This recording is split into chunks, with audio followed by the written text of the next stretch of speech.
I saw, finally, Annabelle Comes Home.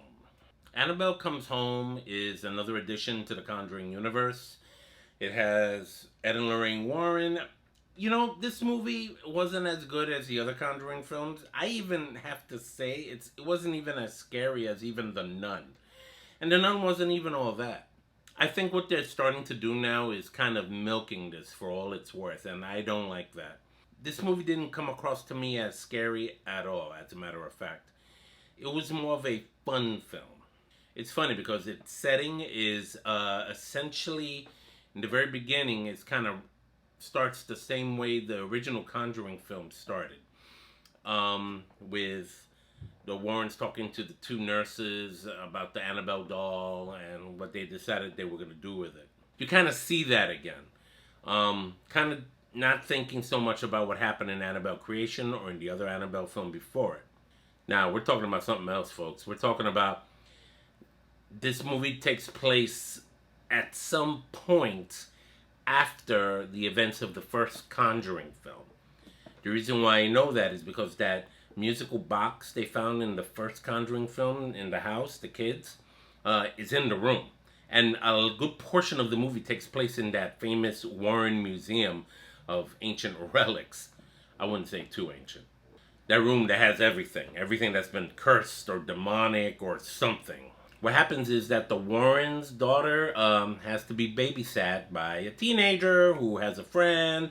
This friend is a little bit too nosy and she starts prying into the Warren's business downstairs. As a result, things don't work out as planned and then everybody starts paying the price.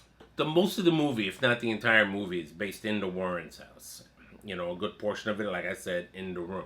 You know, for a little while there, Annabelle and other spirits and other stories that we learn about, we learn about some of the other relics that are in the Warren Museum that will probably lend to future Conjuring films because, we got its understanding there.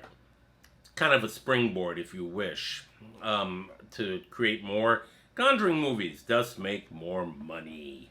I hate it when that happens. It's this thing they do, but I can't help it. They can't help it. That's what Hollywood does. It's a big money making machine. I mean, it's a good story. I don't think the story itself was bad, but the horror effect that was they especially caught in the first two Conjuring films, it's just not there. It's not there. James Wan wrote it, was one of the writers for it, but he didn't direct it, so it's kind of like, all right. If you really want to get scared, if you're really into supernatural horror, which I tend to be, I would still advise you to go see this movie if you're a fan of the Conjuring universe, because you still want to have all the dots connect in regards. Do not expect to be like frightened out of your wit, like in the first two films, The Conjuring and The Conjuring 2. For one, those two films were actually based on alleged true events. This particular movie, completely fictional. It just didn't happen. As far as I know, no, there was no account of a babysitter going downstairs, accessing the room against, the wishes of the Warrens and kind of messing around down there while they're away. Did I mention that part? They were away. You see it in the trailer. I'm not giving anything away. You don't play with dead things. You just don't. Dead things will play back. The other thing about the Annabelle doll is that even though there is an actual Annabelle doll, there are kind of like some quick references to the real Annabelle doll that you see in this movie. And the stories are similar to the accounts. But what's crazy is that the demonic presence that you kind of see in the mirror in Annabelle Creation, you see another glimpse of that in this film, but it doesn't really scare you much. I think because it's a little bit too much in your face, and I think that's what makes it not so scary. What makes things truly terrifying is kind of like the sense of the unknown. What you don't know is what scares you. Okay? And in this movie, it's kind of all out there. It's like a big blah. It's not that great.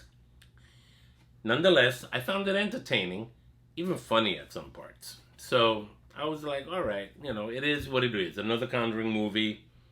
Done. Since there's a horror and coffee review, I'm going to give Annabelle Comes Home 2 coffee cups.